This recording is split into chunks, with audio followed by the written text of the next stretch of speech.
हवा में पत्थर रुख नहीं बदलता। उसी तरह जो शंकर का उपासक होता है, शंकर का भक्त होता है, शिव को मानने वाला होता है, वो जरा से हवा के चक्कर में रुख नहीं बदलता, वो अपनी भक्ति में दृढ़ रहता है, दृढ़ रहता है।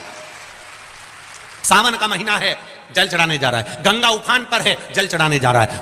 बरस रहा पानी, जल चढ़ाने जा रहा है। तपती हुई गर्मी है, जल चढ़ाने जा रहा है। ठंड पड़ रही है तो भी जल चढ़ाने जा रहा है। पत्थर ठंडा हो रहा है तो भी जल चढ़ाने जा रहा है। उसका विश्वास दृढ़ है, उसका भरोसा पक्का।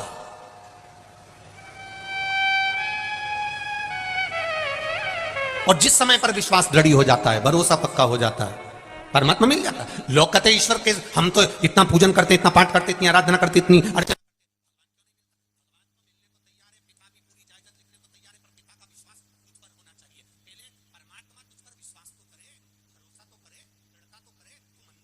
करा है। 2-3 महीने जाकर बंद कर देगा तो भगवान कुछ दे रहा है क्या?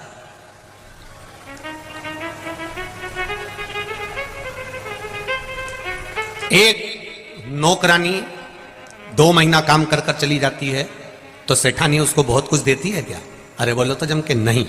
और एक नौकरानी या कोई सेविका या कोई सेवक एक कंपनी में एक जगह पर 8 साल 10 साल तक काम करता रहता है तो फिर सेठानी भी कह देती है तो चिंता मत कर, तेरी लड़की की शादी होगी तो मैं सब कर दूंगी, क्योंकि सेठानी ने कह दिया तूने मेरे यहां इतने सालों तक नौकरी करी है, मेरे यहां इतने सालों तक तूने सेवा दी है, मैं तेरा लड़की की शादी कर दूंगी, तेरे बच्चे की पढ़ाई का खर्चा उठा लूंगी, तो क्या टेंशन लेती है? तू मेरे पास अगर नौकरी कर रहा है, शंकर भगवान भी तो कहते हैं तूने अगर मेरी नौकरी पकड़ कर रखी है, मेरे यहां आ रहा, एक लोटा जल चढ़ा रहा, प्रणाम कर रहा, बेलपत्र चढ़ा रहा, आचमन कर रहा, तो चिंता मत कर। अभी खो जाए तो कितना परेशान होना पड़ता, वापिस आओ देखो मिलेगी, फिर परमात्मा का नाम भूल गए, मृत्यु के समय पर, अंत समय पर परमात्मा याद नहीं आया, राम कृष्ण शिव मेरा याद नहीं आया, अंतिम समय में प्राण छूट रहे, भगवान याद नहीं आया, संसार में आसक्तियों में वासनाओं में तृष्णाओं में पड़े रहे, नहीं आया परमात्मा, चाबी गई। फिर भगवान से कहा प्रभु मुझे एक बार फिर जन्म दे दो।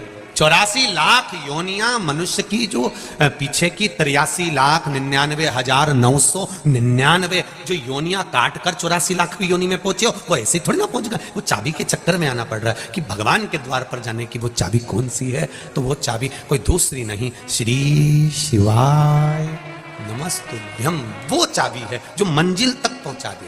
ये पत्राएं देखो,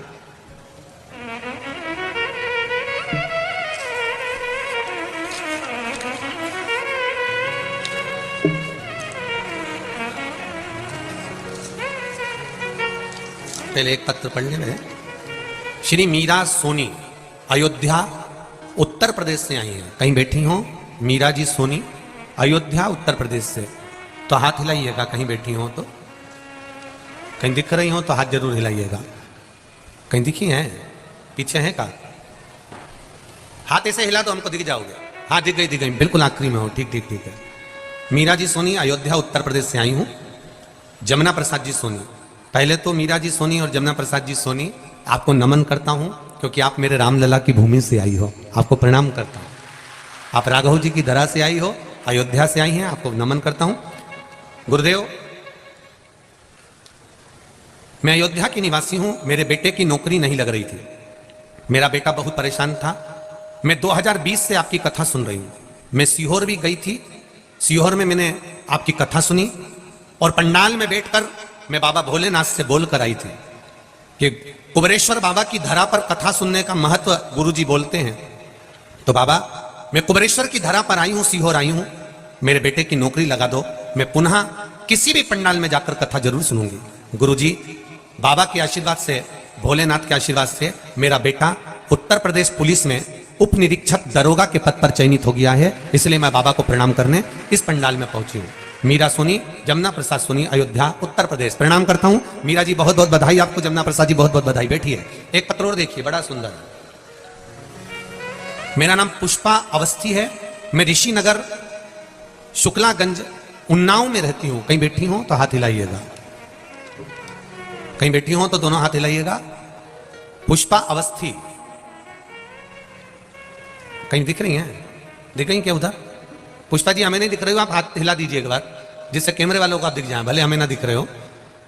दिख गए कैमरे वाले को? राइट वाले पंडाल में है, सीधे हाथ पे जो पंडाल है वहां पर। दोनों हाथ हिला दो एक बार पुष्पा जी आप। हाँ आप ही हैं, दिख गए, ठीक है ठीक है। श्री शिवाय नमस्तुभ्यम। गुरु जी मैं शिव की महिमा का क्या बखान करूं, शब्दों में वर्णन नहीं। मेरा बेटा पीयूष अवस्थी बैंक की परीक्षा की तैयारी कर रहा था। सन 2020 से ग्रेजुएशन हुआ। 2020 में पूरा करने के बाद जब मेरे बेटे ने 2021 में बैंक की परीक्षा देना शुरू किया, क्लर्क की परीक्षा में सिलेक्शन नहीं हुआ। तब हम लोग बहुत परेशान हो गए, कुछ समझ में नहीं आया। तब मैंने आपका बताया हुआ उपाय महाशिवपुराण से पशुपतिनाथ का व्रत करना शुरू किया। अगली परीक्षा का फॉर्म आया, बैंक में असिस्टेंट मैनेजर का पोस्ट की परीक्षा हुई। पहले हमने क्लर्क की परीक्षा दी, उसमें नहीं हुआ, हम हताश हो गए। तब असिस्टेंट मैनेजर की परीक्षा का पहला चरण पास आने के लिए बाबा से विनती करी। लड़का बहुत मेहनत कर रहा था, मैंने उसको शिवजी के मंदिर भेजना चालू करा। पढ़ाई के साथ में शंकर पर विश्वास करा और बाबा की कृपा से पहला चरण पास आने लगा। और पास आते आते पढ़ाई में आपके बताए गए उपाय करते रहे। मैं हर सोमवार पशुपति व्रत करने जाती थी। पहले चरण की परीक्षा वाली सुबह बेटे से बेलपत्र पर शहद लगवा कर भेजा। शिव मंदिर जाके बेलपत्र चढ़वाई और बाबा की कृपा से मंत्र कुंदकेश्वर महादेव का नाम लिया। शहद वाला बेलपत्र का प्रयोग करा। महादेव की कृपा से पहला चरण मेरा बेटा पास हुआ। मेरी पूजा भी साथ साथ चलती रही। जिस दिन परीक्षा का दूसरा चरण था गुरुदेव, 22 जनवरी 2022 को कड़ाके की ठंड पड़ रही थी और बहुत तेज ठंड थी गुरुदेव। पता नहीं बाबा परीक्षा ले रहे थे, रेनकोट पहनकर बेटा पन्नी बांधकर तब बेटा और पति मोटरसाइकिल से मंदिर की ओर निकले। बेटे ने मेहनत बहुत करी थी गुरुदेव और शिवजी को जाकर बेलपत्र फिर लगाया। बाबा को बेलपत्र चढ़ाकर शहद लगाकर बाबा को आए। महादेव की कृपा से गुरुदेव दूसरा जो इंटरव्यू हुआ उस समय पर मेरे बेटे को फाइनल रिजल्ट आ गया और मेरा बेटा मैनेजर की पोस्ट पर जाकर बैठ गया। ये शिव की कृपा है। असिस्टेंट मैनेजर का जो रिजल्ट आया गुरुदेव, बाबा की कृपा हुई। मेरा बेटा यूको बैंक में असिस्टेंट मैनेजर की पोस्ट पर बैठा है। मैं बाबा को धोख लगाने आई हूं। बैठिए पुष्पा जी, बहुत बहुत बधाई आपको। श्री शिवाय नमस्तुभ्यम। तीसरा पत्र भी देखिए, जिसमें एक बहुत बड़ी कंपनी में एक साधारण सी मां के बेटे की नौकरी लग जाती है। कितनी खुश होकर कहती है, हंसु त्रिपाठी दिल्ली करवाल नगर से आई हैं। कहीं बैठी हो अंशु त्रिपाठी? कहीं बैठी हो तो हाथ हिलाइएगा। आप ही हैं? श्री शिवाय नमस्तुभ्यम। दोनों हाथ हिला दीजिए। अंशु त्रिपाठी पशुपतिनाथ के व्रत का क्या मैं वर्णन करूं। 5 से 6 महीने से कई इंटरव्यू दे रहा था, परंतु कोई आराम नहीं था। मेरा बेटा उस इंटरव्यू में निकल नहीं रहा था। तब पशुपति व्रत करना प्रारंभ करा और शिवजी पर जल चढ़ाना प्रारंभ करा। बाबा की कृपा देखिए, 5 व्रत पूरे भी नहीं हुए थे और 2 व्रत बचे हुए थे। तब मेरे बेटे ने कंपनी में कॉल किया और कंपनी से कॉल आ गया और बाबा की कृपा से मेरे बेटे को एप्पल की कंपनी में सबसे बड़ी पोस्ट पर उसकी नौकरी लग गई। मैं बाबा को धोख लगाने आया हूं। बहुत बहुत बधाई। हिमांशु त्रिपाठी जी आपको बहुत बहुत बधाई। श्री शिवाय नमस्तुभ्यम। बैठिए। हर हर महादेव। शिव पर करा गया भरोसा, भगवान शंकर पर की गया विश्वास। और यहां पर भी कहकर जा रहा हूं, बाबा देवादिदेव महादेव आनंदेश्वर की इस धरा से कहकर जा रहा हूं, शिव महापुराण पर विश्वास करना, शंकर की वाणी पर विश्वास करना, मेरे ओघड़दानी पर विश्वास करना, भरोसा रखना। संसार धोखा दे देगा पर मेरा महादेव कभी धोखा नहीं देगा, ये निश्चित है। आज कौन तारीख है? 21। कल कथा का समापन है। कल की जो कथा होगी वो दिन में नहीं होगी, टीवी चैनल पर और मोबाइल पर, फेसबुक यूट्यूब पर दिन में वही 2 बजे से 5 बजे आएगी। पर यहां जो कथा होगी वो सुबह 9 बजे से 12 बजे तक होगी। कितनी बजे होगी? 9 से 12। जो 6 दिन की कथा नहीं सुन पाए वो कल की कथा पूरी सुन लेना। कहते हैं मेहमान जाते जाते कुछ दे जाता है, मेरा भोलेनाथ भी जाते जाते कुछ दे जाए। तो कथा कल 9 से 12 का क्रम रहेगा। एक निवेदन करना चाहूंगा, 22 तारीख को कथा समापन होगी, 16 तारीख को लगभग चालू होगी। ठीक है, 16 को ही ना? हाँ, 22 को समापन। अगली कथा कब है कानपुर में? 13 जनवरी। नवंबर, दिसंबर, जनवरी, 3 महीने हैं। और शिव पुराण भी कहती है कि जो दिल से सुनता है 3 महीने का बर्बाद। ये मेरा विश्वास कहता है। ये पत्र भी छोटे पड़ेंगे 13 जनवरी की कथा को, ये निश्चितता है। आपका विश्वास प्रकट होगा, बस दिल से उसकी आराधना करना, दिल से उसे पूछना। जो विश्वास लेकर आप लोग श्री शिवाय नमस्तुभ्यम कहते हो, जो विश्वास लेकर आप पूरी 3 घंटे की कथा 2 बजे से 5 बजे तक पूरी सुनने के बाद कर्पूर गौरम होने के बाद भूमि को प्रणाम कर कर मस्तक पर चरण लगाकर रज लगाकर जाते हो, वो खाली नहीं जाएगा। 3 महीने बाद जब मिलेंगे तो आपका भी पत्र यहां पर होगा कि बाबा ने मुझे ये दिया, ये मुझे दिया है बाबा ने, ये उसकी कृपा है। इतनी जल्दी 2-3 महीने में कथा कहीं नहीं हुई, परंतु क्या पता आनंदेश्वर महादेव ने क्या कृपा करी है, ये तो उसकी मर्जी है, उसकी करुणा है। वो क्या देगा ये वो ही जान सकता है। तेरी कृपा बिना न हिले एक भी अणु, लेते हैं श्वास तेरी कृपा से तनु तनु। बखान क्या करूं भभूत में खजाना कुबेर का। वो क्या दे सकता, शिव कथा कर रही। अंधकासुर ने कहा मेरे प्राण ना छूटे, मैं मरूं नहीं, ऐसा कुछ कर दीजिए। मरना निश्चित है, दुख आएगा ये पक्का है। 2 कारणों से मनुष्य का शरीर मिलता है, 2 कारणों से मानव का देह मिला है। एक पूर्व के कर्म का भोग भोगने के लिए और दूसरा भगवान का भजन करने के लिए। ये 2 कारण हमारे को मिले हैं। ये 2 कारणों से मनुष्य का शरीर मिला है। ये 2 कारणों से मानव की देह मिली है, मानव का शरीर। 2 कारण है हमारे जन्म के। एक भगवान का भजन करो, दूसरा कर्म का भोग भोगो। कोई तुमसे कह दे कि तुम्हें दुख नहीं आएगा, आएगा। पर शिव महापुराण की कथा सुनी है तो थोड़ा सेफ रहोगे। आएगा जरूर, सामने आएगा। ये कोरोना की वैक्सीन काहे को लगवाई थी?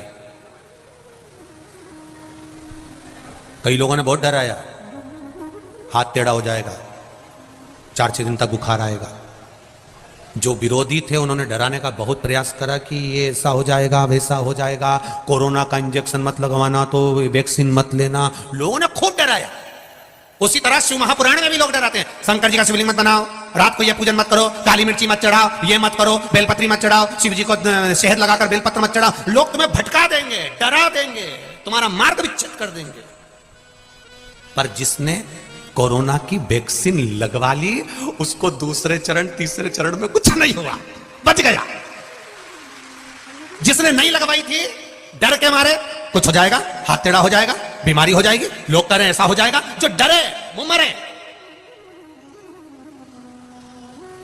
जो डर गए वो मर गए। जिन्होंने वैक्सीन लगवा ली वो बच गया, वो बच गया। और बुजुर्ग लोग बहुत चतुर थे, नवयुवक लड़के डर रहे थे, बेटियां डर रही थी, हम वैक्सीन लगवाएंगे कल से कुछ हो गया तो।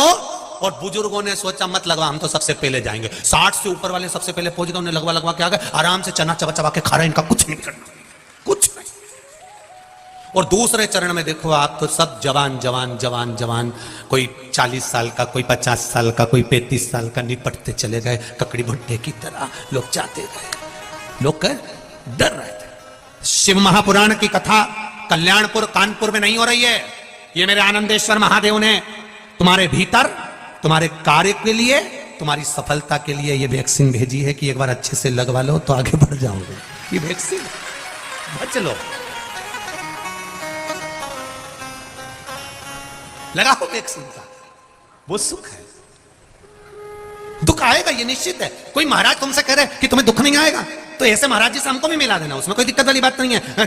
दांत में दर्द भी होगा, हाथ में जकड़न भी होगी, शरीर में कष्ट भी होगा, घुटने भी दुखेंगे, शरीर भी दुखेगा, ये निश्चित है। पर अगर शंकर भगवान पर विश्वास किया, भरोसा करा, एक बेलपत्र या शंकर जी पे चढ़ा हुआ जल का आचमन करा, तो ये जरूर है कि जैसे वैक्सीन धीरे धीरे काम करती है और फिर आप पर कोरोना को हावी नहीं होने देती, उसी तरह हमारे दुख को हमारे ऊपर ये शिवपुराण हावी नहीं होने देती, बचा लेती,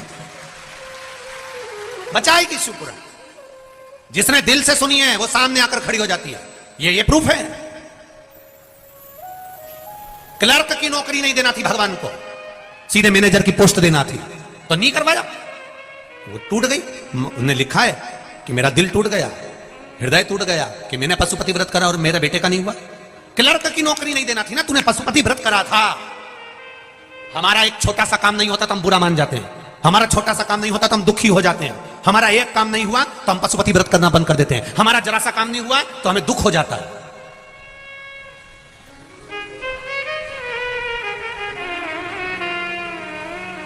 एक छोटा सा काम नहीं हुआ तो हमें दुख हो गया। जरा सोचो परमात्मा ने क्यों नहीं करा, तुम्हारे व्रत करने के बाद भी भगवान ने क्यों नहीं सुना? उसका कारण होगा थोड़ा रुक, सब्र कर, थोड़ी सी सब्री रख। थोड़ा सब्र रखेगी तो देख, तेरे लिए तो केवल पोहा बनाया था खाने के लिए, तो पोहे के साथ हलवा और जलेबी भी रखेगा, वो भी तू रुक तो जा, वो खुद रखेगा। तू थोड़ा सा विश्वास तो रख, रुक थोड़ा, संभाल थोड़ा, घबराना नहीं कि मैंने व्रत करा, मैंने उपास करा, मैंने शिव जी की आराधना करी, मैं रोज एक लोटा पानी चढ़ाने जाती हूँ, मैं शंकर जी के मंदिर जाती हूँ, मैं आनंदेश्वर महादेव के मंदिर जाती हूँ, मैं शिव जी की आराधना करने जाती हूँ, भगवान मेरी नहीं सुन रहा। थोड़ा रोक, शांति रख, संभल। शिव जी के भजन को और विश्वास की जरूरत है, और दृढ़ होते जा, और भरोसा पक्का करते जा, सुनेगा सुनेगा, सुनता जरूर। और जब वो सुनेगा तो सुख का अनुभव अपने आप होगा, अपने आप।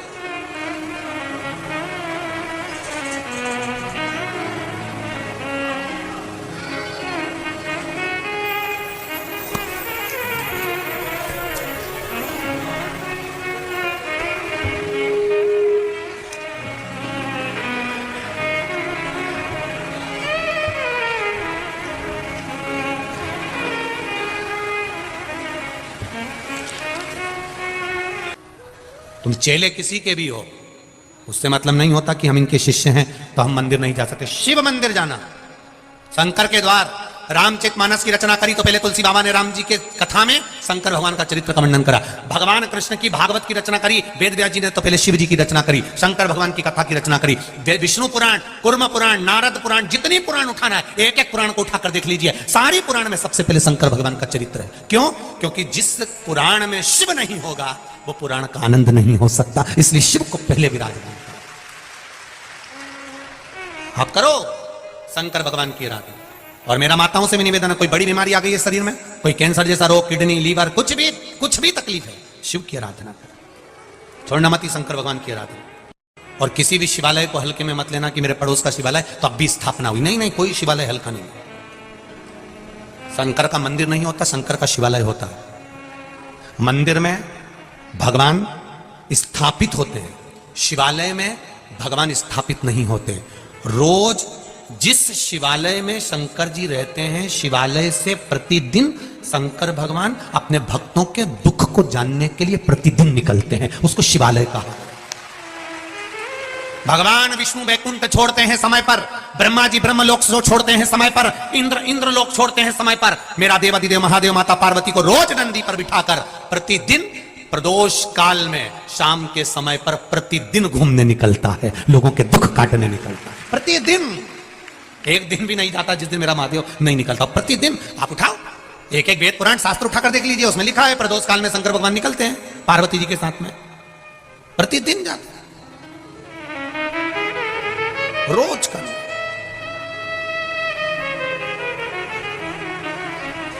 और अब तो आप लोगों पर बड़ी कृपा है, कब पूरा पुण्य देवाधिदेव महादेव की कृपा से आपको मिल जाता है। जरा विचार करिए, आपको कल की कथा में, परसों की कथा में कहा था हेलीकॉप्टर को उतारने के लिए हेलीपैड बना होता है जिसपे एच लिखा होता है। शंकर भगवान नंदी पर चढ़कर जाते हैं पार्वती जी के साथ में, जहां शिव महापुराण की कथा हो रही है वो हेलीपैड समझ के उतर जाते हैं नीचे, शिव उतरते हैं। यहां मेरे भक्त हैं, यहां मेरा भक्त विराजमान शिव। भगवान की अविरल भक्ति में जो बल है। और एक बात और कहना चाहेंगे, सीहोर में अभी रुद्राक्ष उत्सव नहीं है, अर्थात रुद्राक्ष वितरण नहीं हो रहा। सीहोर में कोई बीमार है, किसी का तबीयत ज्यादा खराब है और वो रिपोर्ट लेकर आ गया डॉक्टर की, तो भले दे देते हैं, पर अभी रुद्राक्ष वितरण बंद है। रुद्राक्ष वितरण करेंगे जब रुद्राक्ष उत्सव का समय आएगा, तब हम पूरा प्रयास कर रहे हैं कि उस समय पर रुद्राक्ष उत्सव के समय पर रुद्राक्ष वितरण का क्रम हो। हम भी चाहते हैं कि आप लोगों तक एक एक रुद्राक्ष पहुंचे और आपके जीवन को वो सार्थक करे, ऐसा नहीं। पर अभी आप लोग सोचें कि मां रुद्राक्ष मिल जाए तो ना जाए, करवद्र कोई बीमार है और वहां जाके रिपोर्ट दिखाएगा तो जरूर मिल जाएगा, कार्यकर्ता दे देंगे। और सीहोर का कुबेरेश्वर धाम का रुद्राक्ष ना तो बेचा जाता है और ना कोरियर द्वारा भेजा जाता है। अगर कोई अपनी जेब में से निकाल के रुद्राक्ष दे दे और कि ये सीहोर का है और कुबेरेश्वर धाम का है, तो हम इस पर विश्वास नहीं कर सकते, क्योंकि कुबेरेश्वर धाम का जो रुद्राक्ष है वो कार्यालय से आपको प्राप्त होता है और निःशुल्क मिलता है, उसका कोई कीमत नहीं होता, उसका कोई धन नहीं दिया जाता, सब फ्री। भोजन भी वहां फ्री है, रहना भी फ्री और वो भी फ्री, सब निःशुल्क। केवल आप भक्ति करो शिव की, मूल चीज वो है। सबसे मूल है भगवान शंकर के मंदिर जाना चालू करो, एक लोटा जल चढ़ाना चालू करो, सारी समस्या का हल एक लोटा जल। कलयुग नहीं शिव युग चल रहा है, इसलिए शंकर भगवान सबका हाथ पकड़ा हुआ है, ये शिव युग, इसको समझो। अंधकासुर ने महाराज अपने प्राणों का स्मरण करते हुए कहा, जिस दिन मैं अपनी माता को गलत दृष्टि से देखूंगा उस दिन मेरे प्राण छूटना चाहिए। पर धन पर नारी पर दृष्टि कभी नहीं जाना चाहिए। दूसरे के धन पर अपनी दृष्टि मत दो, दूसरे की नारी पर अपनी दृष्टि मत दो। बर्बादी का सिरा है ये। लंका अधिपति रावण ने पर नारी पर दृष्टि दे दी थी, इसलिए पूरा बर्बाद हो गया। पर नारी, दूसरे की स्त्री पर, दूसरे की नारी पर कभी दृष्टि नहीं। रावण ने जो गलती करी है वो गलती आप ना करें। सावधान रहें उससे कि दूसरे का अगर धन हमारे यहां आ गया, बेकार धन हमारे यहां आ गया तो हमको बर्बाद कर देगा, और नारी पर भी अगर दृष्टि गलत चली गई तो वो बर्बाद कर देगी। वो बर्बादी का सिरा है। महाराज अंधकासुर ने वर मांगा, जिस दिन मैं अपनी माता को गलत दृष्टि से देखूं उस दिन मेरे प्राण छूटे। उसको नहीं मालूम था कि मैं माता की गोद में खेला हूं, पार्वती जी मेरी मां है। उसने अपने दूतों से कहा, मुझे विवाह करना है, कोई अच्छी लड़की ढूंढो, अच्छी कन्या ढूंढो, अच्छी नारी ढूंढो। किसी ने कह दिया सबसे सुंदर तो हिमालय राज की बेटी है जिसका नाम पार्वती है, बहुत सुंदर है वो। अब इसको यह नहीं मालूम कि मां तो सुंदर होती ही है। जो दुनिया में सबका भला करता है ना, जो अपने बच्चों के लिए कभी गलत नहीं सोचता है ना, जो दुनिया में सबका भला चाहता है, वो हमेशा सुंदर ही बना रहता है। उसकी सुंदरता को कभी कमी नहीं आ सकती।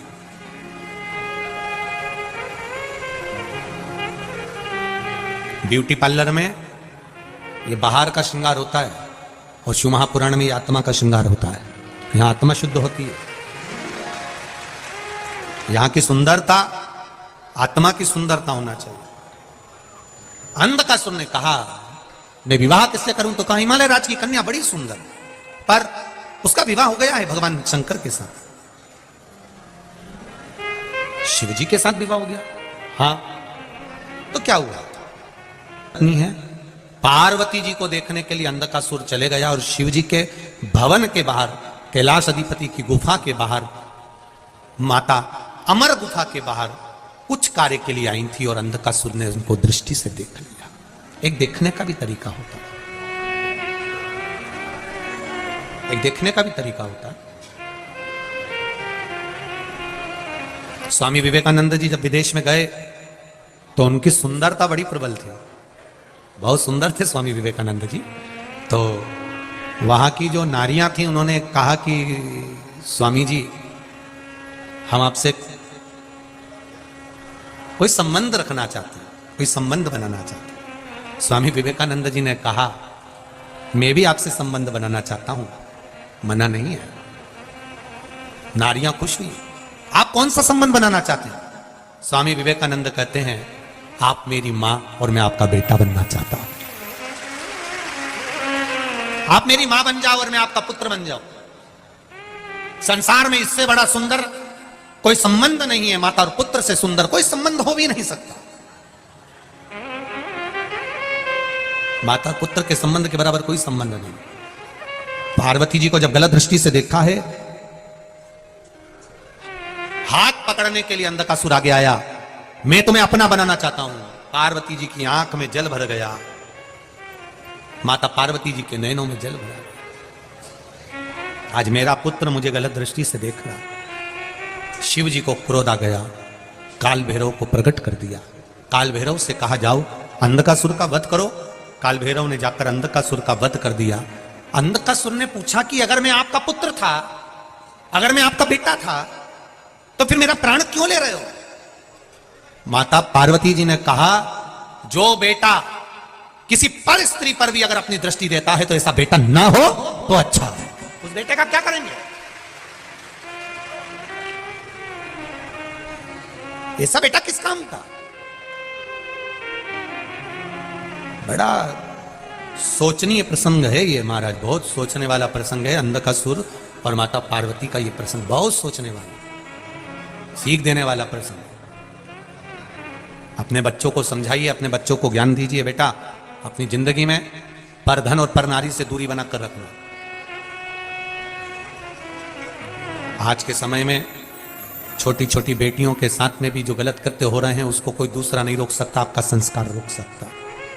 आप अपने बच्चों को ये संस्कार दीजिए कि हमारे बच्चे कोई गलत मार्ग में ना चले जाएं, गलत जगह पर ना चले जाएं। थोड़ा कम कमाओगे चल जाएगा, थोड़ा कम व्यापार चलेगा चल जाएगा, थोड़ा धन कमाएगा चलेगा, पर बेटा बेटी ये हमारी जिंदगी की वो पूंजी है। अगर ये गड़बड़ हो गए तो जिंदगी नरक चली जाएगी, पूरा जीवन नरक हो जाएगा। इनको संवार लो, इनको सुधार लो, अभी भी मौका। वैसे तो नवयुवक बेटा बेटियां भी अब मंदिर जाना प्रारंभ करे हैं। कई बेटियां तो अब मंदिर जाती हैं और शान से जाती हैं। कई बेटे नवयुवक लड़के भले जीन्स पहनकर मंदिर जा रहे हैं पर शान से जाते हैं। जो बेटा बेटी नवयुवक बेटा बेटी मंदिर जाते हैं उनको देखकर गौरव उत्पन्न होता है। ये लगता है कि हमारा सनातन धर्म अब जाग चुका है, अब आनंदित हो चुका है, अब इनको शर्म नहीं है मंदिर जाने में। उठाया लोटा और चल दिए शिव मंदिर। अंधकासुर गया, प्राण छूट गए। मरते मरते कह रहा है मैंने गलती क्या करी, तूने माता को गलत दृष्टि से देख लिया। ऐसे पुत्र को रखकर क्या करूंगी जो किसी नारी को गलत दृष्टि से देखे? ऐसा पुत्र मेरे गोद में खेले, नहीं चाहिए ऐसा पुत्र। माता पार्वती ने मना कर दिया, नहीं हो ऐसा पुत्र, मार दो इसको। काल भैरव ने समाप्त कर दिया अंधकासुर। अंधकासुर समाप्त हुए। समय आया, देवादित्य महादेव से माता पार्वती जी ने विनय करा कि प्रभु कृपा करिए, गणेश जी और कार्तिकेय जी के मंगल विवाह का स्मरण करिए। किसका विवाह हो जानकर भगवान श्री गणेश जी महाराज के मंगल विवाह के प्रसंग का भाव व्यक्त हुआ। गणेश जी महाराज का विवाह तो करना चाहती हैं मां, पर कार्तिकेय सुंदर हैं और गणेश जी को तो मुख भी लगा है तो हाथी का लगा है। तब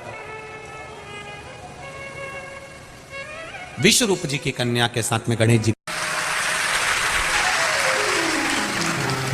बड़ा मुश्किल है इस चित्त को परमात्मा तक ले जाना, पर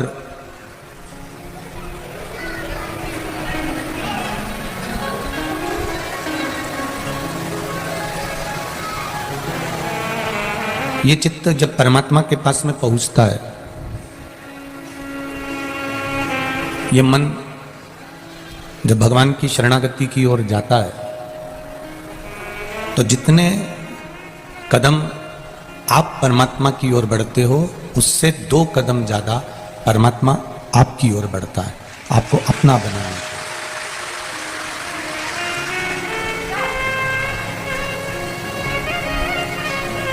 बछड़ा गाय के पीछे चलता है, पत्नी पति के पीछे चलती है, चेला गुरु के पीछे चलता है, और मेरा महादेव एक लोटा जल चढ़ाने वाले के पीछे चलता है।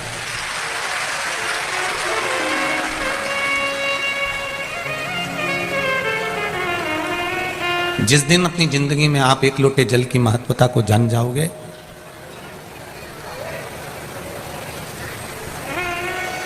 वो एक लोटा जल का महत्व जिस दिन आपकी जिंदगी में आ जाएगा, उस दिन फिर आप कभी भटकोगे नहीं। कोई कह देगा कि वहां चमत्कार भी हो रहा है तो आप नहीं जाओगे, क्योंकि आपको मालूम है कि एक लोटे जल में वो चमत्कार है कि वो दुनिया में कहीं नहीं हो सकता।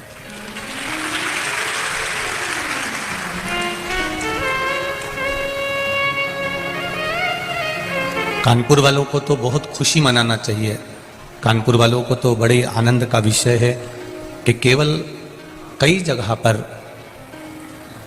गंगा जी के घाट पर कथा होती है, हम देखते हैं वहां पर गंगा मैया तो है, पर देवादिदेव महादेव का कोई ऐसा शिवलिंग नहीं है जो पुरातन समय से जिसकी आराधना हो रही हो और जो स्वयंभू प्रकट हो। जैसे काशी के विश्वनाथ जी स्वयंभू प्रकट हैं, उज्जैन के महाकाल केदारेश्वर, सोमेश्वर, भीमाशंकर, मल्लिकार्जुन, त्र्यंबकेश्वर, ऐसे ही कानपुर आने वालों को मैं निवेदन करना चाहूंगा या कानपुर की धरा वालों से कहना चाहूंगा कि आप किस्मत वाले हो जो आनंदेश्वर आपके बीच में सो विराजमान।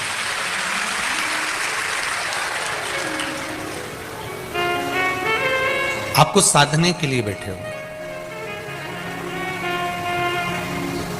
हम कोई भी पुण्य का कार्य करते हैं तो सबसे पहले पंडित जी अगर रखते हैं पूजन की थाली में तो चावल रखते हैं। हम अगर कलश भी रखते हैं तो पहले उसके नीचे चावल रख देते हैं। हमारे यहाँ कोई शुभ कार्य होने वाला होता है तो हमारे यहाँ चावल का प्रयोग पहले किया जाता है।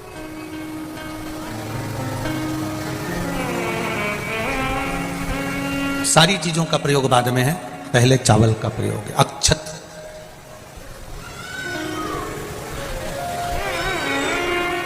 क्योंकि चावल में गुण होता है। चावल का सबसे बड़ा गुण होता है कि एक मुट्ठी चावल पकाने पर इतना हो जाता है कि वो आपकी थाली भर देता है। ये चावल का गुण है। उसी तरह चावल पूजा की थाली में, पूजन के स्थान पर, पुण्य के स्थान पर, सत्कर्म की जगह पर, अच्छी जगह पर चावल का प्रयोग इसलिए किया जाता है कि आप उसमें से थोड़ा सा भी अगर दे रहे हो तो उसका फल आपको 1000 गुना प्राप्त होगा। इसलिए उसको अक्षत कहा जाता है, इसलिए उसको अक्षत बोलते हैं। अक्षय है वो, दे दिया उसने। पुण्य, एक मुट्ठी चावल को हम पकाते हैं तो इतना सारा हो जाता है, उसी तरह पुण्य थोड़ा सा करने पर इतना हो जाता है। हम थोड़ा सा भी कर रहे हैं तो उसका फल हमको मिलता जरूर है।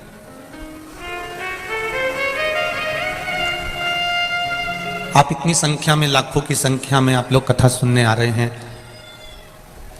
जिनको छांव में जगह मिल गई वो बैठ गए, जो धूप में हैं वो भी बैठे हुए हैं। और कोई 2 बजे कथा चालू होती है तो तुम क्या 2 बजे धूप में आके थोड़ी ना बैठते हो। हर सुबह 8 बजे से 7 बजे से अपनी अपनी जगह संभाल कर बैठ जाते हो, जहां देखो वहां पर बैठे होते। शायद कानपुर के लोग कह रहे थे, अभी कल्याणपुर वाले, हम सुबह जब आनंदेश्वर गए तो बता रहे थे इतना इंतजार तो गुरुजी शायद ही कानपुर वासियों ने किसी कथा का करा होगा जो आपका कथा का। हमारा निवेदन केवल इतना है, आपने सीहोर वाले महाराज को समय नहीं दिया है, ना सीहोर वाले महाराज की कथा सुनने आए।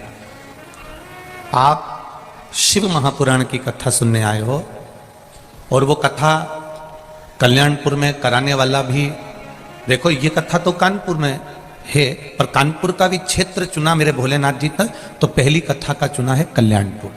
मेरे शंकर जी भी चाहते हैं कि इनका कल्याण हो जाए।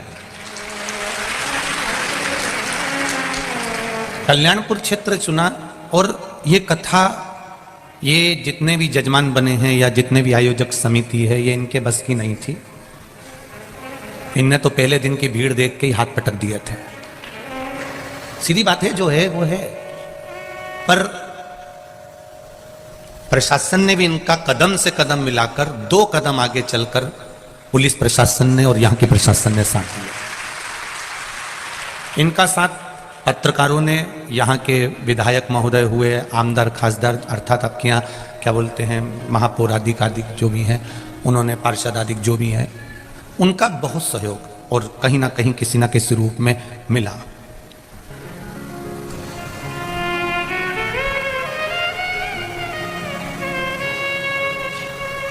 कोई कह रहे थे गुरुजी हमने तो कुंभ का मेला देखा था और दूसरी बार कानपुर का ये मेला देखा। ये शिव कृपा से मिला। इतना सामर्थ्यता नहीं है। कथा कराने वाला मेरा आनंदेश्वर महादेव था, उसको सुनना थी, इसलिए उन्होंने गंगा जी के घाट पर बैठकर इसको करा दिया, और आप और हमने इसको सुन लिया। कराने वाला कोई दूसरा नहीं है। मीडिया संघ ने इसको पूरा लिख लिख कर जनमानस तक भेज दिया। बहुत दूर दूर तक मीडिया ने इसको पहुंचाया। अपनी कलम का सदुपयोग करा। जो इनको माता सरस्वती ने प्रदान करी है। वो कलम का प्रयोग इन्होंने अपने माध्यम से किया और उसका सुख संपूर्ण विश्व को मिला है।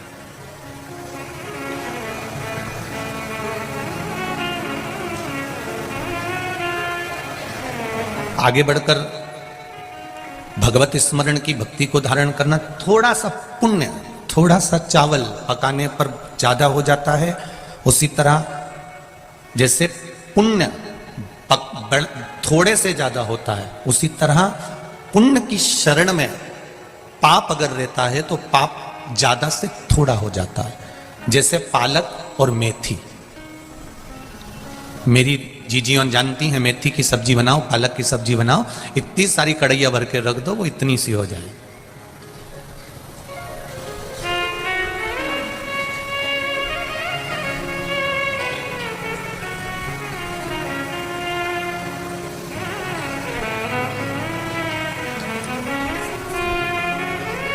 यहां पर ऐसा नियम है कि नहीं मालूम नहीं, पर मारवाड़ियों में ऐसा नियम है। मारवाड़ियों में एक नियम होता है कि जब कोई मरता है, मरने के बाद में जब उठावना होता है, उठावना होने में जो पुरुष होते हैं वो मंदिर जाते हैं, मंदिर से जब वापस आते हैं तो घर की स्त्रियां पालक लेकर खड़ी रहती हैं। अब यहाँ है कि नहीं मालूम नहीं, पर मारवाड़ में ऐसा नियम रहता है। अब वो पुरुष आया, स्त्रियों ने उस पालक को थोड़ा सा दिया, क्यों, उसका कारण क्या होता है? उसका कारण केवल इतना है कि कहीं कोई पाप कर्म अधिकता में रह गया हो तो परमात्मा उसको थोड़ा कर दे और हमारा जो पुण्य है उसको प्रबल कर दे, पुण्य की प्रबलता हो जाए और पाप थोड़ा हो जाए। महाराज,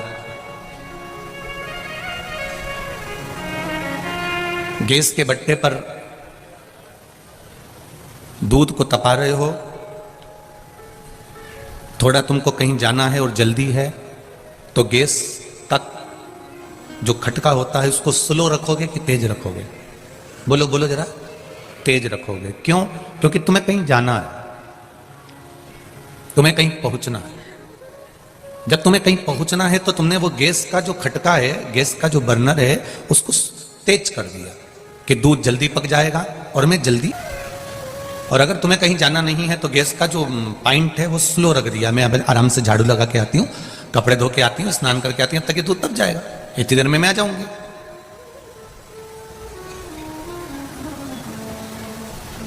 भजन का भी ऐसा ही बल है।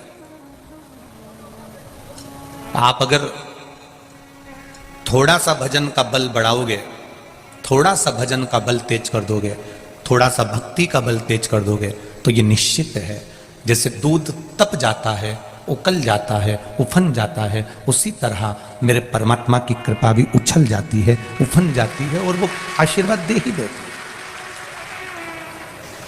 अपने भजन के बल को बढ़ाने का थोड़ा सा प्रयास करिएगा, ज्यादा नहीं। हम फिर कहेंगे गाय के पीछे बछड़ा चलता है, पति के पीछे पत्नी चलती है, गुरु के पीछे चेला चलता है, और जो जल चढ़ाता है देवादिदेव महादेव को, एक लोटा जल जो अपने घर से लेकर जा रहा है, मेरा महादेव उसके पीछे पीछे चलकर उसका कल्याण कर देता है। वो निश्चित है।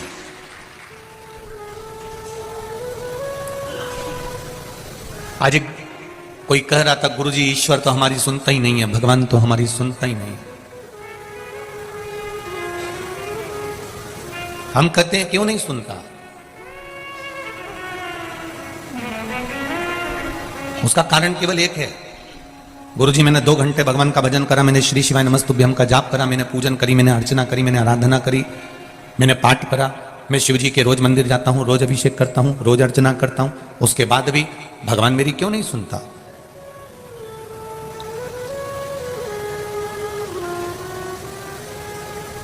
तुम 24 घंटे तुम्हारे पिता के साथ में रहते हो। मेरा बच्चों से निवेदन है, जो बच्चे कहते हैं भगवान हमारी नहीं सुनता, एक बार पशुपति व्रत करने के बाद तुम्हारा यह मन होता है कि मैंने जिसके लिए करा वो मेरा काम हो जाना चाहिए। होता है? ऐसा नहीं कर रहे कि नहीं होता, होता है।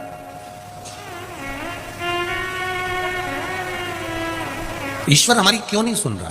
हमने पूजन करी, आराधना करी, अर्चना करी, पशुपति व्रत करे, जल चढ़ाया, धूप बत्ती लगाई, अगरबत्ती लगाई, सब करा हमने, फिर भगवान दिया भी लगाया हमने, भगवान ने क्यों नहीं सुना?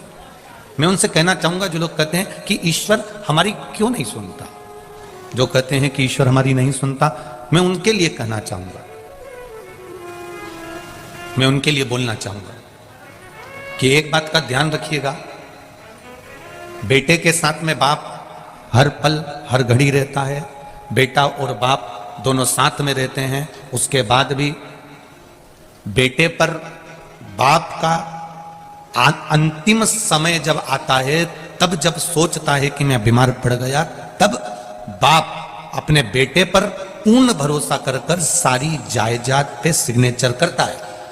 क्या इससे पहले कर देता है क्या कि तुम 2-4-8 साल पिता के साथ में रहे, 10 साल साथ में रहे और वो तुमको अपना मकान दे देगा, अपनी दुकान दे देगा, अपनी जमीन दे देगा, अपनी जायदाद दे देगा? नहीं देगा इतनी जल्दी। जब तक वो ये जान नहीं लेगा कि विश्वास पक्का हुआ कि नहीं हुआ, तब तक वो नहीं देगा अपनी जायदाद। अपना जो धन है, अपना जो वैभव है, वो जब तक नहीं देगा जब तक कि वो देख नहीं लेगा कि ये इसको विश्वास जागा कि नहीं जागा। आप एक बार पशुपति व्रत करें, मान लो अगर काम नहीं हुआ तो दूसरी बार ये विचार कर कर करना कि मेरे महादेव। कई लोग कहते हैं गुरुजी हमने बेलपत्री और शहद वाला भी प्रयोग करा, परंतु सबका हुआ, हमारा क्यों नहीं हुआ? तो हम उनसे कहना चाहेंगे कुछ ना कुछ त्रुटि तुम्हारी जरूर होगी। तुम परीक्षा देने जा रहे हो, मना नहीं है, खूब पढ़ाई करी है तुमने, खूब अच्छे से पढ़ा है, जिस दिन तुम्हारा एग्जाम है उस दिन तुमने क्या देवाधिदेव महादेव को बेलपत्र चढ़ाई है? नहीं गुरुजी, हमको एग्जाम देने दूर जाना था तो हमने एक दिन पहले चढ़ा दिया। तो हमने भी कह दिया तुमने एक दिन पहले खाया था, पर उस दिन मत खाना जिस दिन तुम्हारा एग्जाम था।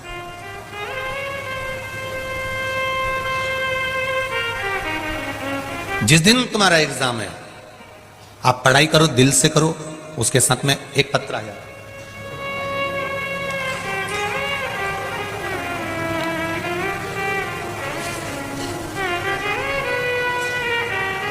प्रिया मिश्रा, शिक्षिका, LIC अभिकर्ता, पनकी कानपुर से आई हैं। कहीं बैठी हो तो हाथ हिलाइएगा। कहीं बैठी आप ही हैं? ठीक है, दोनों हाथ हिला दो इधर। श्री शिवाय नमस्तुभ्यम। हाँ, दोनों हाथ हिलाओ एक बार। श्री शिवाय नमस्तुभ्यम।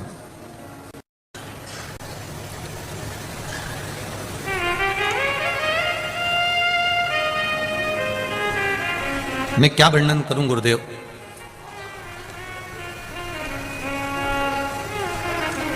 इतना साहस नहीं कि मैं भगवान भोलेनाथ की महिमा का वर्णन कर सकूं। माइक पहुंच सकता है क्या वहां तक? माइक चले जाएगा? पहुंचाओ जरा, जल्दी जल्दी पहुंचाओ। कार्यकर्ता एक दूसरे को माइक देते जाओ, पहुंच जाएगा। हाँ हाँ, पहुंचाइए, एक दूसरे को दे दो, दे दो, यहीं दे दो एक दूसरे को। हाँ, एक दूसरे को तो बढ़ाते जाओ। हाँ दो, बढ़ाइए। हाँ दो, यहीं दो बाबा, कहाँ ले जा रहे हो? हाँ दो, नीचे लेडीजों को दे दो, तो बहुत समझदार है मेरी माता है, वहीं बैठे बैठे ही बढ़ा देगी, खड़े होने की जरूरत ही नहीं पड़ेगी। हाँ देते जाओ, देते जाओ, जरा उधर पहुंचाओ। हाँ देते जाओ उधर, बाकी की बैठते जाओ आप लोग। हाँ बैठे जाओ, देते जाओ उधर। हाँ देते जाइए। श्री शिवाय नमस्तुभ्यम गुरुजी। श्री शिवाय नमस्तुभ्यम दीदी, कैसे हैं आप? बहुत अच्छे हैं। कहाँ से आई हैं? मैं पनकी से आई हूँ। हाँ, पनकी में कहाँ रहती हैं? पनकी गंगागंज रहती हूँ, गणेश शंकर विद्यार्थी नगर। अच्छा, क्या नाम है आपका? प्रिया मिश्रा नाम है मेरा। आप बड़ी प्रसन्न दिख रही हैं और बहुत अच्छी बातें आपने इस पत्र में लिखी। मेरा रोम रोम खिल रहा है गुरुदेव, मैं बखान नहीं कर सकती अपनी आपने वाणी से कुछ भी। वर्णन करा है मेरे दो भाई श्याम और निहाल जी, निवासी बिधापुर, दोनों बच्चों ने एयरफोर्स का एग्जाम दिया जी। आपके बताए गए उपाय बेलपत्र वाला शहद लगाकर जाने से दोनों लोगों को बहुत अच्छे नंबर सफलता के लिए मिले हैं जी। अब ये बताएं कि एग्जाम तो दिया थे जी, उसके बाद में काम अटक गया था जी उनका। गुरुजी एग्जाम दे के आए, बहुत अच्छे नंबर मिले, लेकिन जब मेडिकल हुआ और रनिंग वगैरह हुई, दौड़ हुई, तो उसमें इन लोगों को ऐसा महसूस हुआ सब कुछ इतनी आसानी से होता चला गया मानो बाबा सब कुछ कर रहे हों। जी। मेरा एक भाई तीसरा चौथा अटेम्प्ट था और एक भाई का पहला अटेम्प्ट था। जी। मेडिकल में एक भाई को तो आंखों की थोड़ी सी प्रॉब्लम बता दी, उसमें भी उसने तुरंत मेडिकल क्लियर कर लिया, और जी। एक भाई के 8 दांत खराब बता दिए और 5 किलो वजन कम कर बता दिया। अंदर एक जोश था, नहीं मेरे भैया आएंगे करेंगे आके। भोलेनाथ से मैंने अपना भाई बहन का रिश्ता बना के आपने रखा। लिखा इसमें, मैंने श्री शिवाय नमस्तुभ्यम का जाप मेरे पूरे परिवार ने पूरे करना प्रारंभ कर परिवार दिया, ने, बच्चा बच्चा और जो एक जहाँ लोटा पर जल हम दोनों भाइयों को ले जाकर शिव जी को चढ़ाना प्रारंभ कर दिया। जी, बच्चा बच्चा जहाँ पर जो था वो वहीं से बैठकर श्री शिवाय नमस्तुभ्यम का जाप कर रहा था, और मानो अंदर स्वयं बाबा सब कुछ कर रहे हो। इतनी जल्दी सिलेक्शन लेटर हाथ में लेके बाहर जय हो, निकल आए। जय हो, जय हो। ये दोनों अब आपका दोनों भाइयों का सिलेक्शन लेटर हाथ में आ गया और हाथ बाबा ने में आ कृपा गया। कर दी। जी, हर हर बाबा। महादेव, बहुत बहुत बधाई आपको। आपको इंडियन एयरफोर्स में दोनों भाइयों की जी, सर्विस लगने की बाय। बहुत बहुत बधाई। बैठिए। श्री शिवाय नमस्तु।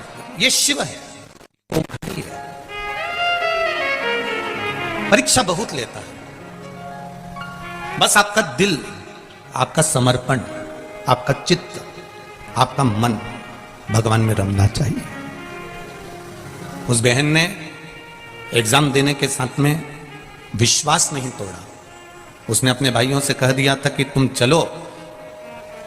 उस पत्र में लिखा है कि मैंने बेलपत्री पर शहद लगाकर शिव जी को चढ़वाया है, तो रिजल्ट तो वो देगा ही। पास भी हो गए, पर ज्वाइनिंग लेटर नहीं है, क्योंकि 5 किलो वजन भी कम है, दांत में कुछ प्रॉब्लम भी है। फिर जल चढ़ाना प्रारंभ करा, फिर शिव मंदिर जाना प्रारंभ करा, फिर श्री शिवाय नमस्तुभ्यम कहना प्रारंभ करा। हम फिर कहेंगे कानपुर वासियों से और संपूर्ण आस्था चैनल पर जितने भी लोग कथा सुन रहे हैं, फेसबुक यूट्यूब पर जितने कथा सुन रहे हैं, एक लोटे जल का महत्व क्या है, ये आप जब समझोगे, जब दिल से और विश्वास रखकर चढ़ाओगे, तो आपको समझ में आ जाएगा। विश्वास मत टूटने देना, विश्वास मत डिगने देना। भरोसा जब दिखता है, भरोसा जब टूटता है, तो फिर वो किसी काम का नहीं रहता। प्रहलाद से पूछा गया था कि इस खंबे में तेरा भगवान है, वो प्रहलाद ने कह दिया था खंबे में भगवान है। ध्रुव जी वन में बैठे हैं और नारद जी पूछ रहे हैं यहां बैठकर भगवान का भजन कर रहे हो, क्या वन में भगवान है? ध्रुव जी ने कह दिया था वन में भगवान है। मीराबाई से कहा था इस जहर के प्याले में भगवान है, हाँ इसमें भी अमृत है। इस सांप में भी परमात्मा है, सांप में भी परमात्मा है। इस शेर में भी परमात्मा है, शेर में भी परमात्मा है। नामदेव जी ने कह दिया था कि इस स्वान में, इस कुत्ते में भी परमात्मा का निवास है, तो घी की रोटी मैं दूंगा इस स्वान को। रामकृष्ण परमहंस जी स्वामी विवेकानंद जी से कहते हैं घट घट में परमात्मा समाया हुआ है, उसको प्रकट करने का तरीका आपको आना चाहिए। आपके शरीर में भी अग्नि है, इसलिए पंच तत्व में जब ये शरीर विलीन होता है तो अग्नि भी अपना शरीर भाग ले जाती है। आप थोड़ी देर हाथ घिसेंगे, अग्नि प्रकट हो जाएगी। बोलो होती कि नहीं होती?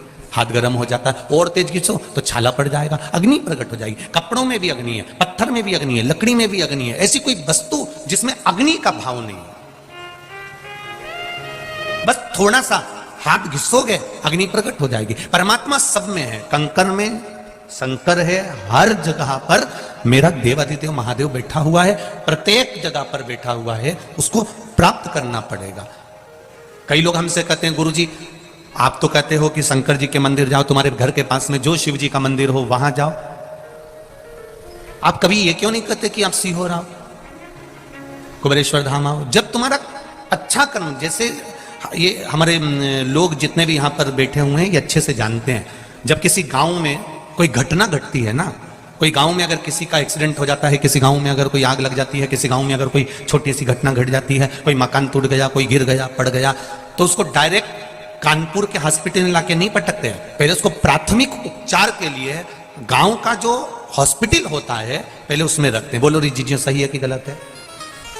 डायरेक्ट उसको गांव से शहर नहीं लाएंगे, पहले जो हॉस्पिटल गांव में है पहले प्राथमिक उपचार उसको गांव में दिया जाएगा, और प्राथमिक उपचार देने के बाद में फिर उसको पट्टी वगैरह करने के बाद, इंजेक्शन वगैरह लगाने के बाद गांव में जो डॉक्टर होगा वो देख लेगा, हॉस्पिटल का डॉक्टर देखकर फिर कह देगा इसको हमने कानपुर रेफर कर दिया, हमने इसको ग्वालियर रेफर कर दिया, हमने इसको भोपाल भेज दिया है, हमने इसको इंदौर, हमने इसको दिल्ली भेज दिया, हमने इसको मुंबई भेज दिया। पहले प्राथमिक उपचार करेगा।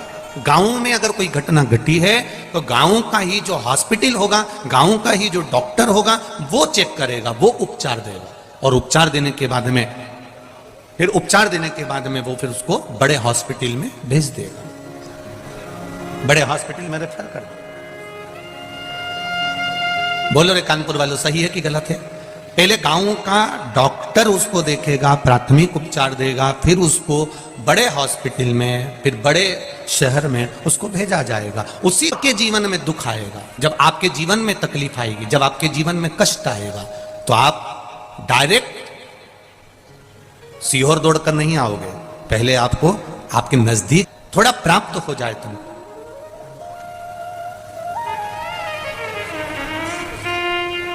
हम कथा करवाने वालों से हमेशा कहते रहते हैं कि कभी कर्जा रखकर कथा मत करवाना, कभी कर्जा लेकर कथा मत कराना। व्यवस्था करना है तुमसे कोई 25 लाख, 50 लाख, 100 लाख, 1.5 लाख, जो कभी आपके सम्मुख में नहीं कि 25 लाख मांग लियो, महाराज ने 50 लाख मांग लियो, कि 40 लाख मांग लियो, कि 80 लाख मांग लियो।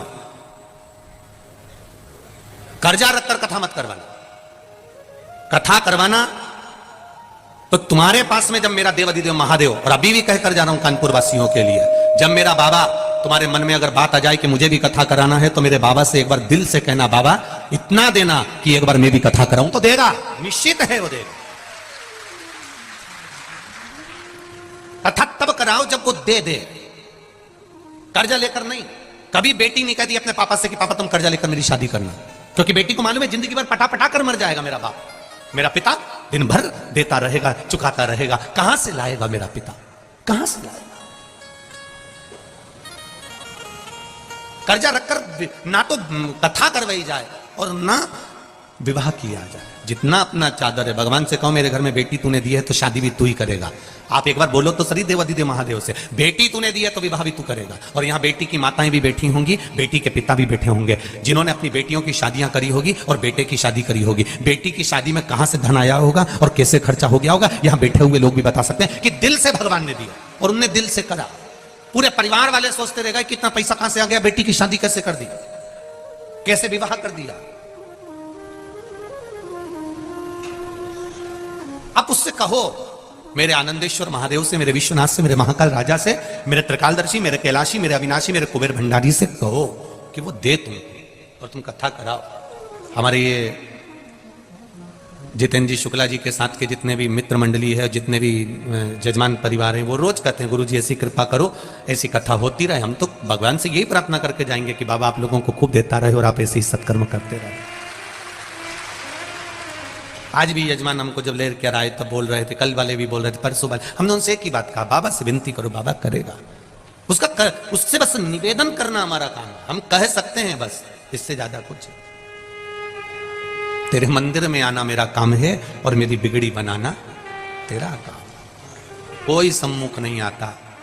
अंत समय तक, जन्म से लेकर मृत्यु तक कोई तुम्हारा साथ देने वाला नहीं होगा। माता के गर्भ से जब पैदा होगे तब भी अकेले होगे और मरोगे तब भी अकेले रहोगे। कोई साथ नहीं देगा। जो माँ के गर्भ में तुम्हारा पेट भरेगा, जो माता के स्तन में दूध देगा, वही मरते समय तुम्हें कफन देगा, वही लकड़ी देगा, वही अग्नि देगा। एक लोटा जल चढ़ाया है, जो तुमने बेलपत्री चढ़ाई है, जो तुमने शिव महापुराण की कथा सुनी है, जो यहां पर सेवा करी है, वो पुण्य तुम्हारा अकेलापन दूर करेगा और संसार में भी तुम्हारे साथ खड़ा रहेगा। तुम्हारा पुण्य कटने वाला नहीं, पुण्य तुम्हारे सामने रहेगा। जब तन में उठेगी ज्वाला, कोई पास ना आने वाला, हम सब की सुन के पुकार रे, तू नंदी लेकर आजा। मेरे दीन बंधु भगवान रे, हम सब की जब आए मरण का मौका, कहीं हो ना जाए धोखा। मेरी सैया छूटे भोलेनाथ, तो तू नैया लेकर आजा। अंत समय बड़ा विचित्र, कोई नहीं आएगा, कोई नहीं। हमारे बीच में संत महाराज पधारे, एक बार जोरदार ताली बजाकर स्वागत करें आदरणीय संत बाबा जी। संत महाराज जी के लिए जोरदार ताली बजाकर स्वागत करते हैं। अंत समय कोई नहीं आएगा। उस अंत समय में केवल एक कोई नहीं रहने वाला शमशान में। आग लगाएंगे, सब वापिस आ जाएंगे। घर आते से ही पड़ोसी की यहां से पूड़ी और सब्जी आ जाएगी, खा जाएंगे। मुर्दा भी पड़ा होगा तो भी अंदर जाके चाय तो निपटा जाएंगे। चाय पीने में कोई मना नहीं करेगा।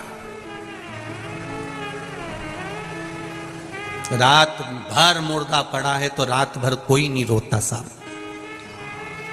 कौन रोता है रात भर? कोई नहीं। शुरू के 2-3 घंटा जरा दमदारी से रो लेते हैं, क्योंकि दम दिखाना पड़ती है। कि धीरे धीरे धीरे धीरे आंसू पुछ जाते हैं, दीवार से माथा टिक जाता है, पल्लू बड़ा सा। धीरे धीरे धीरे धीरे फिर सब सवेरे का इंतजार होता है। फिर सब चाय वाय पी के फिर वापिस रोने बैठ जाते हैं। फिर जब ले जाने का समय होता है तो जो चाय पी है उसकी एनर्जी से रोना पड़ता है, दमदारी से। फिर अल्लाह अल्लाह के चिल्ला चिल्ला के।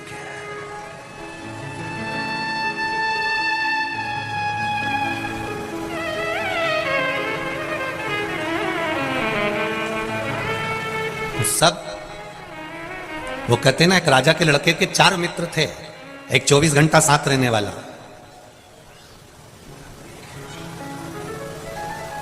एक 8 घंटा साथ रहने वाला। 3 मित्र थे, एक 24 घंटा वाला, एक 8 घंटे वाला, एक कभी कभी मिलने वाला।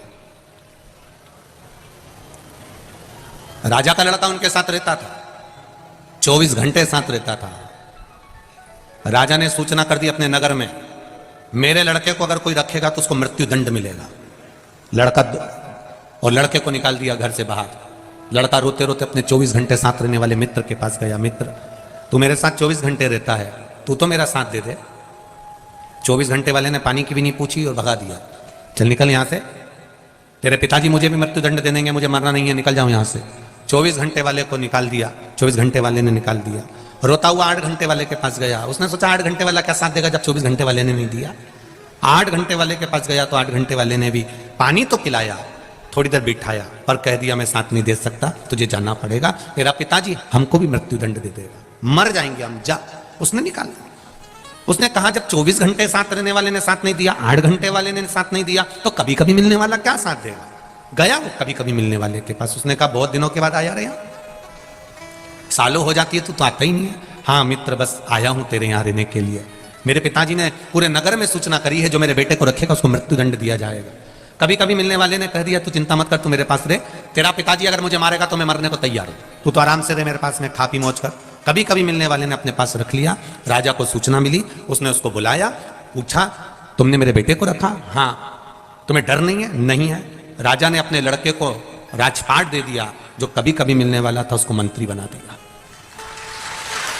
कभी कभी मिलने वाले को मंत्री। मुझे 24 घंटा साथ रहने वाला, इस आत्मा के साथ रहने वाला ये शरीर है, जब प्राण छूटता है तो सबसे पहले ये शरीर साथ छोड़ता है। इसके ऊपर कितना खर्चा करा तुमने 24 घंटा?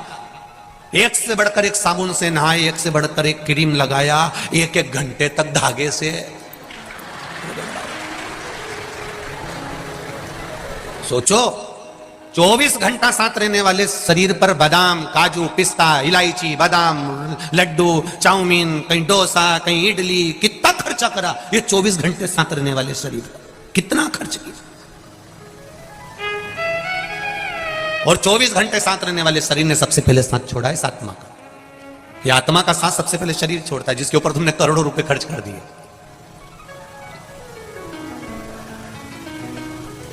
करोड़ों रुपए जिसके ऊपर खर्च करा, उसने सबसे पहले साथ छोड़ा। फिर 8 घंटे वाले होते हैं हमारे परिवार वाले, 8 घंटे से ज्यादा नहीं रोते। तुम अंदाजा लगा के बैठ जाना, रात को मरेंगे तो 2-3 घंटा जब दमदारी से होंगे, रात भर लाश को पटक देंगे, दिया लगा के, दिया और अगरबत्ती, सुबह सुबह फिर तैयारी, 2-3 घंटा जब दमदारी से रो लेंगे। ऐसे मिला के केवल 6 घंटा तो ये हो गए। 2 घंटा इन्होंने बचा के रख लिए, जब भी कोई मिलने आएगा तो 1-1 सेकंड के लिए तो रोना पड़ेगा। उसका पूरा हिसाब लगाया जाएगा तो 8 घंटे के पहचान वाले हैं। जैसे ही कोई आया रहता है, माताएं अपने काम में लगी रहती है, और जैसे ही कोई आके बैठा और इनने पल्लू डाला हूं करना, और पूरी कहानी सुनाएंगे फिर धीरे से। अच्छा, जो मिलने आता है उसमें इतनी अक्ल ही नहीं होती। जब मिलने आया उसको पूरे नगर वालों को मालूम है इसको अटैक आया था, कि एक्सीडेंट हुआ था, कि शुगर बढ़ी थी, कि बीपी बढ़ा था, कि कैसे मारा था। सारे गांव के लोगों को मालूम है, उसको भी मालूम है कि कैसे मारा, परंतु आते से पूछेगा क्या हो गया था बताओ। और कहने वालों को भी शर्म नहीं आती, वहीं बैठे बैठे रात को तो अच्छे थे, मक्का की 2 रोटी खाई, 3 कटोरी कड़ी पी थी। मेरे से बोले मैं बाथरूम से आया, बाथरूम से आए बस जी बस। अब इनको सुनाई, ये गए, दूसरे आ गए। फिर उनने पूछा क्या हुआ था, फिर मक्का की 2 रोटी खाई थी, कड़ी भी 3 कटोरी भी थी। जितने आ रहे ना सबको यही बात बताई। तो एक ही बात तुम्हें सबको बताना है तो एक सीडी बनवा लो और प्लेयर में लगा दो, जैसे कहीं का है ना खटका चालू, ऐसे मरा था यार। पूछने आने वालों को भी शर्म नहीं आती और बताने वालों को भी नहीं आती। पूछने जाने वालों से निवेदन है, अगर किसी के मरे में बैठने जा रहे हो तो कैसे मरा ये मत पूछो, थोड़ी देर बैठकर राम नाम और कृष्ण नाम और शिव नाम का भजन कर लो तो वो तर जाएगा। 10 दिन तक हमारे शास्त्र, हमारी पुराण, गरुण पुराण भी कहती है कि 10 दिन तक जीवात्मा घर की अटारी पर रहती है। अगर किसी के प्राण छूटते हैं तो मिलने क्यों जाते हैं? हमारा शास्त्र कहता है मिलने इसलिए जाते हैं कि वहां बैठकर थोड़ा सा भगवान का नाम जपना, नाम जपोगे तो वो जीवात्मा जो उस घर में 10 दिन तक है वो तुम्हारे भजन से तर जाएगी। पर हम उल्टे हैं। तुम भी गए होगे कजन कित्तों के यहां, तो बोलो भजन करते हो वहां बैठ के? नहीं, कोई नहीं करता। थोड़ी देर बैठे हो, जितनी देर बैठे हो उतनी देर परमात्मा का नाम ले लो, सीताराम, राधे श्याम, शिव शंकर, ओम नमः, जो तुम्हारा मन पड़े। 8 घंटे साथ रहने वाले भी शमशान तक साथ निभाने के बाद में वापिस आ जाएंगे। कभी कभी मिलने वाला होता है वो गुरु, जो साल में 2 साल में कभी कभी मिलता है और वो एक बार कह देता है घबराने की जरूरत नहीं है, शंकर भगवान की शरणागति में चले जा, फिर कुछ नहीं होगा। वो गुरु होता है। कितनी भी आत्मा भटक रही हो, वो गुरु उसको शरणारविंद तक ले जाके छोड़ देगा। वो कभी कभी मिलता है। गुरु ऐसे नहीं मिल जाता, बहुत, वो तो कानपुर वालों की किस्मत है, कानपुर वालों का तो भाग्य है जो अभी कथा मिल गई और इसके बाद में फिर वापिस 13 जनवरी से फिर कथा मिल जाएगी। तो ये तो 2-2 साल 3-3 साल पुरानी कथा है। ये मत सोचना कि ये 13 जनवरी वाली कथा अभी दे दी है गुरुजी ने कि यहाँ से, नहीं नहीं नहीं, ये कथा भी पुरानी है और वो कथा भी वही 2-3 साल पुरानी, जो जो जिन जिन ने पुराने तत्व में ले रखी है वही कथा है। ये मत सोचना कि अभी की कथा है, सब पुरानी है। और इसके बाद में फिर कानपुर वालों के पास में फिर कथा 2-2.5 साल तक बड़ी मुश्किल है कि कहीं मिले। इंदौर में भी अभी 24 तारीख से 30 तारीख तक कथा है दलाल बाग में, 2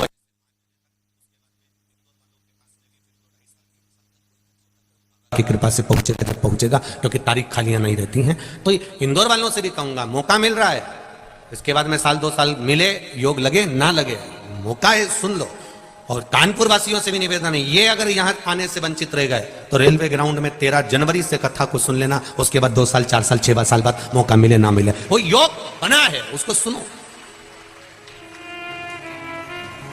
रोज रोज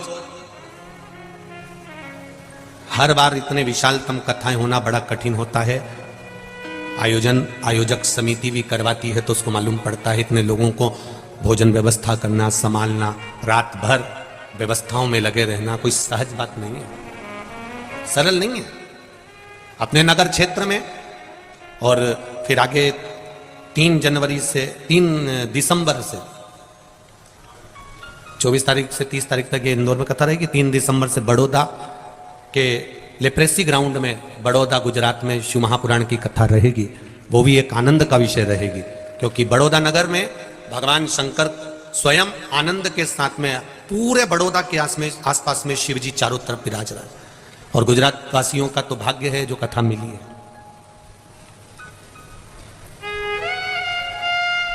भगवान शिव की भक्ति को धारण कभी कभी मिलने वाला होता है सतगुरु, जो कह देगा 24 घंटे साथ रहने वाला शरीर है, आत्मा के साथ रह रहा है। 8 घंटे वाले रिश्तेदार परिवार वाले हैं, और कभी कभी मिलने वाला गुरु इस आत्मा को समझाकर परमात्मा तक छोड़ देता है। वो कहता है कि तुम शिव पर विश्वास करो, संसार पर नहीं। संसार तो मिथ्या है, झूठा है।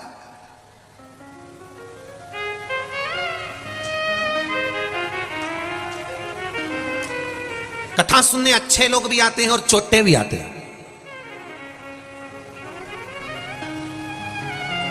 तुम्हारा ध्यान भोलेनाथ पर रहता है और चोटे का ध्यान तुम्हारी चेन और अंगूठी और मोबाइल और पर्स पर रहता है। अब एक बात हम पहले भी कथा में कही, आज फिर कहेंगे। तुम्हारी वस्तु चोरी चली गई 2 साल में, 3 साल में, वो जो चेन गई या अंगूठी गई या पर्स गया या मोबाइल गया, वो 2-1 साल में बाबा ने फिर तुमको दिला दिया। पर चोटा तो हर कथा में पहुंचता है, तो भी चोटा की चोटा ही रहता है। वो आज तक चोटे से प्रमोशन ही नहीं हुआ उसका। जब 25-50 हजार रुपए की 2-4 हजार, 10 हजार, 20 हजार के मोबाइल चुरा लिए, 50 हजार की चेन अंगूठी चुरा ली, तो करोड़पति हो जाना था अभी तक तो उसको, लखपति बन जाना था अभी तक तो उसको, अरबपति बन जाना था उसको तो अभी तक। पर अभी तक भी वो चोटा की चोटा ही है, उसका प्रमोशन ही नहीं हुआ बापड़े को। और जितने चोटे बैठे हैं छुप छुप कर, उनसे निवेदन है थोड़ा सा समझ जाओ। चोरी करने के लिए भी बहुत सारी जगह है, पर यहां गरीब जब आते हैं कथा सुनने के लिए, साधारण सा व्यक्ति आता है, उसका कोई सामान खोता है ना, दिल से बद्दुआ देता है। तुम्हारे पूर्वज भी रोते होंगे तुमको देखकर कि मेरी औलाद क्या गलत काम कर रही है। थोड़ा समझिए, थोड़ा।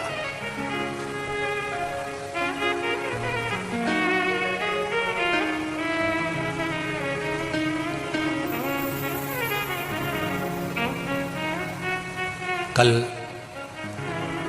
रात्रि की ही चर्चा है, किसी का कोई बैग कहीं चले गया होगा, सूचना पहुंची सीहोर, व्हाट्सएप पे मैसेज गया। वहां से समीर जी ने आशीष जी को कहा, आशीष जी बोले कि कोई का सामान चले गया और उसको